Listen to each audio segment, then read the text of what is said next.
US തലസ്ഥാനത്ത് അങ്ങനെ dooms day വിമാനം പറന്നിറങ്ങിയിരിക്കുകയാണ്. ഇസ്രായേൽ ഇറാൻ സംഘർഷം നടക്കുന്ന ഈ സാഹചര്യത്തിൽ ഡൂംസ് ഡേ വിമാനം US-ന്റെ തലസ്ഥാനത്ത് പറന്നിറങ്ങിയത് ലോക രാജ്യങ്ങൾക്കിടയിൽ ആശങ്ക വർദ്ധിപ്പിക്കുകയാണ്. ഇനി എന്താണ് ഈ ഡൂംസ് ഡേ വിമാനം, എന്തിനാണ് അത് US-ൽ പറന്നിറങ്ങിയത്, എപ്പോഴാണ് US ഈ ഡൂംസ് ഡേ വിമാനം ഉപയോഗിക്കുന്നത് എന്നെല്ലാം വിശദമായി നമുക്ക് നോക്കാം. US പ്രസിഡന്റിന്റെ പറക്കുന്ന ഓവർ ഓഫീസ് എന്നാണ് ഇപ്പോൾ ഡൂംസ് ഡേ വിമാനത്തിനെ അറിയപ്പെടുന്നത്. എയർഫോഴ്സ് 1 വിമാനത്തെക്കുറിച്ച് എല്ലാവർക്കും അറിയാം. US പ്രസിഡന്റ് പറക്കുന്ന വിമാനമാണ്. എന്നാൽ US പ്രസിഡന്റിന് പ്രതിസന്ധി ഘട്ടങ്ങളിൽ ഒരു ശൃംഖലയായി മാറാൻ സാധ്യതയുള്ള വിമാനത്തിനെയാണ് ഡൂംസ് ഡേ വിമാനം എന്ന് പറയുന്നത്. അപൂർവമായി മാത്രം കാണാവുന്ന ഈ വിമാനം കഴിഞ്ഞ ചൊവ്വാഴ്ച US തലസ്ഥാനമായിട്ടുള്ള വാഷിംഗ്ടൺ DC-യിൽ ലാൻഡ് ചെയ്തത് ലോകരാജ്യങ്ങളിൽ വലിയ രീതിയിലുള്ള ആശങ്ക ഉണ്ടാക്കിയിട്ടുണ്ട് എന്നുള്ളതാണ് പ്രധാനപ്പെട്ട കാര്യം. പശ്ചിമേഷ്യയിൽ നടന്നുകൊണ്ടിരിക്കുന്ന ഇസ്രായേൽ ഇറാൻ യുദ്ധവുമായി അതിൻ്റെ സാന്നിധ്യം ബന്ധപ്പെട്ടിരിക്കുന്നു.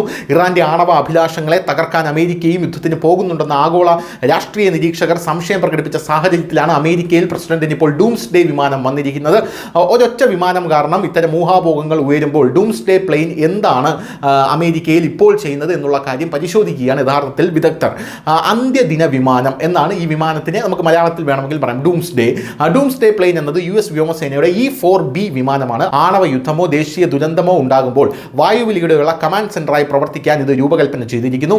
E-4B വളരെ സങ്കീർണമായ ബോയിങ് 747-200 വിമാനമാണ്. പ്രതിസന്ധി ഘട്ടങ്ങളിൽ നാഷണൽ എയർബോൺ ഓപ്പറേറ്റർ സെന്ററായി പ്രവർത്തിക്കാനും കഴിവുണ്ട് ഈ വിമാനത്തിന്. ഇത് 24 മണിക്കൂറും പ്രവർത്തിക്കാൻ കഴിയുന്ന ഒരു നിഗൂഢ വിമാനമാണിത്. അതുകൊണ്ട് തന്നെ ഈ വിമാനത്തെ ഡൂംസ് ഡേ വിമാനം എന്നതിന് പുറമെ നൈറ്റ് വാച്ച് വിമാനം എന്നും വിളിക്കുന്നുണ്ട്. എന്തായാലും ഡൂംസ് ഡേ എന്നാൽ ന്യായവിധിയുടെ ദിവസം അല്ലെങ്കിൽ അപ്പോകാലിപ്സ് എന്നാണ് അർത്ഥമാക്കുന്നത്. മനുഷ്യരാശിയുടെ അവസാനത്തെക്കാൾ വലിയ അപ്പോകാലിപ്സ് എന്താണ് എന്നുള്ള ചോദ്യമാണ് ഇപ്പോൾ ലോകരാജ്യങ്ങളിലെ നയതന്ത്ര വിദഗ്ധരെല്ലാം ചോദിക്കുന്നത്. അപ്പോൾ അമേരിക്കയ്ക്ക് പ്രതിസന്ധി ഘട്ടങ്ങളിൽ പ്രവർത്തിക്കുന്ന വിമാനമാണ് ഡൂംസ് ഡേ വിമാനം എന്നുള്ളത് വ്യക്തമാണ്. എന്തായാലും ഡൂംസ് ഡേ വിമാനത്തിന് എന്തൊക്കെ സവിശേഷതകളാണുള്ളത്? US പ്രതിരോധ വകുപ്പിന്റെ ആസ്ഥാനം പെൻറ്റഗണാണ്. പറന്നുയർന്നതിന് ശേഷം ഡൂംസ് ഡേ വിമാനം ചലിക്കുന്ന പെൻറ്റഗണായി മാറുന്നു എന്നുള്ളതാണ് പ്രധാനപ്പെട്ട കാര്യം. കാരണം ഇതിന് യുദ്ധസമാനമായിട്ടുള്ള ഒരു സാഹചര്യം വായുവിൽ നിന്ന് കൈകാര്യം ചെയ്യാനുള്ള കഴിവുണ്ട്.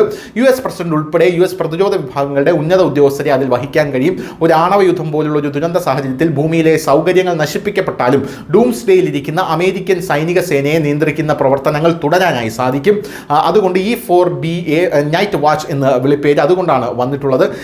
എന്തായാലും വായുവിലിരിക്കുമ്പോൾ ഈ വിമാനത്തിന് ന്യൂക്ലിയർ അന്തർവാഹിനികൾ, ബോംബറുകൾ, ഭൂഖണ്ഡാന്തര മിസൈലുകൾ, ബാലിസ്റ്റിക് മിസൈലുകൾ എന്നിവയുമായി നേരിട്ട് സംവദിക്കാൻ കഴിയും. അതായത് നേരിട്ട് അത് കൺട്രോൾ ചെയ്യാൻ കഴിയും. ഡൂംസ് ഡേ വിമാനത്തിൽ വളരെ കുറഞ്ഞ ഫ്രീക്വൻസി, ഉയർന്ന ഫ്രീക്വൻസി ആന്റിനകൾ സജ്ജീകരിച്ചിരിക്കുന്നു. ഇതൊരു ആണവ സംഘർഷത്തിനിടയിൽ വിമാനത്തിന് ആഗോളതലത്തിൽ ആശയവിനിമയം നടത്താൻ അനുവദിക്കുന്നു എന്നുള്ളതാണ്. പറക്കുമ്പോൾ ഇന്ധനം നിറയ്ക്കാനുള്ള സാങ്കേതികവിദ്യ ഉള്ളതിനാൽ ഡൂംസ് ഡേ വിമാനത്തിന് ദിവസങ്ങളോളം വായുവിൽ തുടരാൻ കഴിയുമെന്നുള്ളതാണ് ഈ വിമാനത്തിൻ്റെ ഏറ്റവും വലിയ പ്രത്യേകത എന്ന് പറയുന്നത്. ആ വിമാനമാണ് ഇപ്പോൾ ഇസ്രായേൽ ഇറാൻ സംഘർഷം മൂർച്ഛിക്കുമ്പോൾ അമേരിക്കയിൽ എത്തിയിരിക്കുന്നത്. ന്യൂസ് ഡെസ്ക്, ന്യൂസിൻ്റെ മലയാളം.